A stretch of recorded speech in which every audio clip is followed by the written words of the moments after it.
tutupi ya dari kejahatan orang lainnya. Terus nomor 3, wa antuk bala taubatuhum lan ing yento den tombo, wa antuk bala lan ing yento den tombo apa taubatuhum taubate aulat walau fil kubri lan senajan ana ing dalam kuburan. Jadi iki dasare Habib Ja'far. Sopo al Habibu Idrus bin Ahmad bin Ali, Habib Idrus bin Ahmad bin Ali bin Syihab iku yaqulu ngendika ngene, wa mimma akhbaroni lan iku termasuk apa sing dikabarno dening Habib Idrus marang ingsun, wa mimma lan iku termasuk saking barang akhbaroni kang ngabarake ing ma sapa syaihi guru ingsun, wa maladhi lan pelindung ingsun, wa mimma lan iku termasuk saking barang akhbaroni kang ngabarake ing ma sapa syaihi guru ingsun, wa maladhi lan pelindung pengayom ingsun Abdullah bin Ahmad Basaudan. Basaudan itu bukan Ba'al. Bismillahirrahmanirrahim. Alhamdulillah wassalatu wassalamu ala Rasulillah Sayyidina Muhammad ibn Abdullah wa ala alihi wa sahbihi wa man wala, amma ba'd.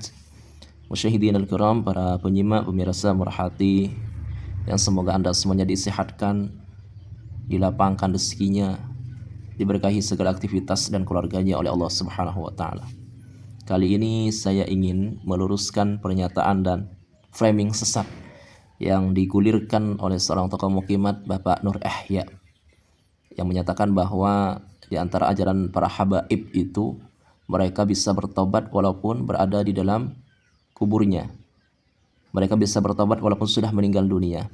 Ini yang perlu Anda pahami, ini adalah framing sesat, menyimpang yang dilakukan oleh tokoh mukimat Bapak Nur Ihya ini berdasarkan pemahaman beliau yang menyimpang, yang konslet begitu ya. Baik, dalam video yang di-upload ini, dalam judul thumbnailnya dikatakan taubat di alam kubur. Ini di-upload sudah 5 hari yang lalu ya, bisa Anda cek itu. Taubat di alam kubur, pantesan tak takut dosa. Jadi katanya para habib itu pantesan, para habib itu nggak takut dosa. Taubat setelah mati bisa diterima. Artinya pantesan katanya, ini adalah fitnah sebetulnya. Pantesan para habaib itu nggak takut dosa. Nggak takut dosa gimana? Ngapain mereka sholat di dunia? Kalau memang betul mereka nggak takut dosa, ngapain mereka membuat majelis? Nanti disudoni lagi itu karena duit, karena dawir. Ini ya, ini adalah bentuk fitnahan yang sangat-sangat keji. Yang sebetulnya kasihan kepada Bapak Nur Ihya ini, memfitnah, sedangkan yang difitnah itu semakin menyala. Di samping semakin menyala di dunia, di akhirat semakin menyala dengan aliran-aliran pahala yang diberikan oleh Bapak Nur Ihya dan para mukimat-mukimat yang lain itu secara gratis. Karena pahala orang yang menzalimi akan diberikan kepada orang yang dizaliminya itu nanti di hari kiamat. Ingat-ingat itu. Baik, maka ini yang akan kami luruskan. Kita kan tahu bahwa ajaran Islam itu adalah menyatakan, memberikan faham bahwa pintu taubat seseorang itu akan terbuka seluas-luasnya selama orang itu belum meninggal dunia, atau selama nyawa masih belum berada di tenggorokan. Gharah-gharah, gharah itu selama nyawa masih belum berada di tenggorokan ini. Maka pintu taubat akan dibuka oleh Allah Subhanahu wa taala kepada orang itu seluas-luasnya selama belum meninggal dunia. Kalau sudah meninggal dunia atau manakala nyawa sudah berada di tenggorokan, sudah selesai, nggak ada pintu taubat lagi. Jadi taubat itu di dunia. Lah kemudian diframingkan oleh Bapak Nur Ihya bahwa ajaran Habib itu bisa bertaubat walaupun sudah meninggal dunia ataupun sudah berada di alam kubur. Jadi taubat di dalam kubur. Ini jelas framing sesat yang berangkat dari pemahaman yang menyimpang. Nah, sebelum masuk ke pembahasan ini, saya juga ingin meluruskan pemahaman makna yang diberikan oleh Bapak Nur Ihya ini manakala beliau itu membaca sebuah kitab ya terkait hal ini sebetulnya. Jadi memaknainya ini keliru. Sebetulnya pemahaman dan makna ini adalah pemahaman makna yang simpel dan mudah. Hal yang mudah, simpel seperti ini, pikirannya saja sudah kacau, apalagi memahami kata-kata yang jauh lebih dalam, lebih sulit daripada ini. Jadi saya katakan sekali lagi bahwa makna yang disalahfahami oleh Bapak Nur Ihya ini adalah makna yang simpel dan mudah sebetulnya. Cuman ya namanya orang konslet begitu ya. Yang mudah saja sudah ngaco seperti ini, apalagi yang jauh lebih dalam dan lebih rumit daripada ini. Baik, kita simak dulu videonya. Dan itu bukan pahlawan biasa. Habib itu kalau ngarang kita Sopo al Habib Idrus bin Ahmad bin Ali, Habib Idrus bin Ahmad bin Ali bin Syihab, iku yaqulu ngendika ngene. Wa mimma akhbaroni lan iku termasuk apa sing dikabarno dening Habib Idrus marang ingsun. Wa mimma lan iku termasuk saking barang akhbaroni kang ngabarake ing ma sapa syaihi guru ingsun wa malawi lan peling ingsun. Wa mimma lan iku termasuk saking barang akhbaroni kang ngabarake ing ma sapa syaihi.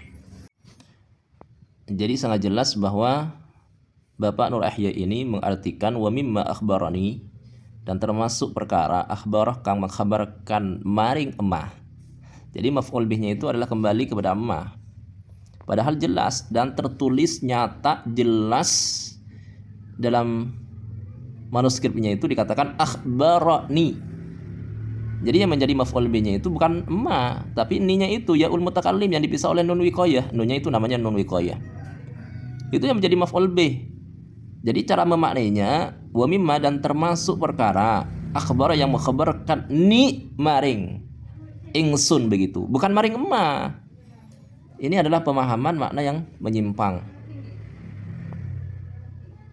Jadi akhbar yang mengkhabarkan maring ingsun, bukan maring emma. Inilah ya, ketika pikiran seorang sudah kacau, hal yang mudah, sebetulnya ini mudah, simple, mudah, tidak sulit. Wa mimma akhbarani syaikhi begitu. Hal yang semudah, sesimpel ini saja sudah kacau memaknai dan memahaminya. Apalagi ditambah barusan ketika membacanya sudah belepotan gitu ya. Belepotan sampai diulang-ulang itu. Ternyata memaknainya pun kacau. Padahal ini adalah sesuatu yang mudah dan simpel. Sesimpel ini, yang semudah ini saja sudah kacau, apalagi yang lebih rumit, lebih dalam pemahamannya. Baik, jadi sekali lagi bukan akhbarah kang mengkhabarkan, yang mengkhabarkan maring emma, tapi maring ingsun, kepada saya, bukan kepada emaknya itu. Syaihi siapa? Guru saya, begitu ya. Baik, kemudian masuk pada pembahasan di mana Bapak Nur Yahya ini dengan pemahaman yang menyimpangnya memframing bahwa para habaib atau ajaran para habaib itu mereka bisa bertaubat walaupun sudah meninggal dunia, walaupun sudah berada di dalam kubur. Sekali lagi ini framing sesat yang berangkat dari pemahaman yang menyimpang atau konslet begitu. Apalagi didasari oleh kebencian dan kedengkian. Sudah ditambah berjubel-jubel untuk selalu mencari kesalahan orang lain itu. Baik, kita simak dulu videonya yang dibuat dasar oleh Bapak Nur Yahya. Dibuat argumentasi, ternyata para habaib itu bisa bertobat walaupun mereka sudah meninggal dunia atau berada di dalam kubur. Baik. Tubi ya dari kejahatan orang lainnya. Terus nomor 3, wa antuk bala taubatuhum lan ing yento den tombo, wa antuk balalan ing yento den tombo, apa taubatuhum taubate aulat walau fil kubri lan senajan ono ing dalam kuburan. Jadi iki dasare Habib Ja'far Al-Kaf itu Islam. Baik, ini yang dibuat dasar argumentasi bahwa para habaib itu katanya bisa bertaubat walaupun sudah berada di dalam kubur. Sehingga dikatakan bahwa pantas saja tidak takut dosa katanya. Taubat mereka bisa dilakukan. Mereka bisa bertaubat walaupun sudah meninggal dunia ataupun ketika mereka sudah berada di alam kubur. Ini jelas framing, sekali lagi framing yang menyimpang, sesat dan menyesatkan, berangkat dari pemahaman yang menyimpang. Pemahamannya itu bukan seperti itu, Pak. Baik ya, walau fil qabr, walaupun sudah berada di dalam kubur itu bukan taubat mereka, tapi kubulut taubah. Ini yang perlu dipisah dan perlu difahami dengan baik. Jadi ada taubat, ada kubulut taubah. Ini jelas Bapak Nur Yahya ini nggak paham terkait ini. Kemudian dikatakan bahwa taubat itu dilakukan oleh para habaib walaupun sudah berada di dalam kubur. Bukan taubatnya, tapi kubulut taubah. Kubul taubah itu adalah penerimaan taubat. Jadi bisa saja Allah Subhanahu wa Ta'ala, siapa yang tahu ya sebetulnya, Allah Subhanahu wa Ta'ala sudah menerima taubatnya selama atau semasih orang itu berada di dunia, atau sudah kembali ke akhirat, ke alam kubur misalkan. Kan gak ada yang tahu tentang kubul taubah ini. Bisa saja Allah Subhanahu wa taala itu menerima taubat selama atau selagi orang itu masih hidup, berada di dunia, atau diterimanya ketika sudah meninggal dunia. Ingat, diterima taubat, bukan bertaubat. Kalau bertaubat jelas itu kita sepakat bahwa pintu taubat sudah tertutup ketika nyawa sudah berada di tenggorokan. Gargarah. Ini jelas. Tapi yang menjadi sesuatu yang perlu diluruskan adalah dari pemahaman yang menyimpang yang digulirkan difahami oleh Bapak Nur Ihya ini adalah mengatakan bahwa taubat mereka itu dilakukan walaupun sudah di alam kubur. Bukan taubatnya, bukan mereka itu bertaubat ketika mereka berada di alam kubur, bukan, tapi penerimaan taubat mereka. Jadi Allah Subhanahu wa taala, sekali lagi Allah Subhanahu wa taala itu bisa saja menerima taubat selagi orang itu masih hidup ataupun sudah berada di alam kubur atau berada di alam mahsyar, mizan, sirat. Bisa saja Allah Subhanahu wa taala melakukan hal itu. Lagian siapa yang tahu begitu ya. Tentang bagaimana Allah Subhanahu wa taala, oh, ini jelas Allah Subhanahu wa taala telah menerima taubatnya sewaktu dia masih berada di dunia. Enggak ada yang tahu. Jadi bisa atau mungkin Allah menerima taubatnya selagi orang itu masih berada di dunia atau sudah berada di alam kubur atau berada di fase-fase alam berikutnya. Ini yang perlu dipahami, bukan taubatnya yang ada di dalam kubur itu, tapi penerimaan taubat, kubulut taubah. Bukan taubatnya, tapi kubulut taubah. Ini ya yang perlu dipahami. Ya, jangan ini saja. Tadi yang pertama itu memaknainya saja sudah kacau, apalagi terkait hal ini. Apalagi ditambah kebencian yang tujuannya adalah untuk mencari kesalahan, begitu sudah.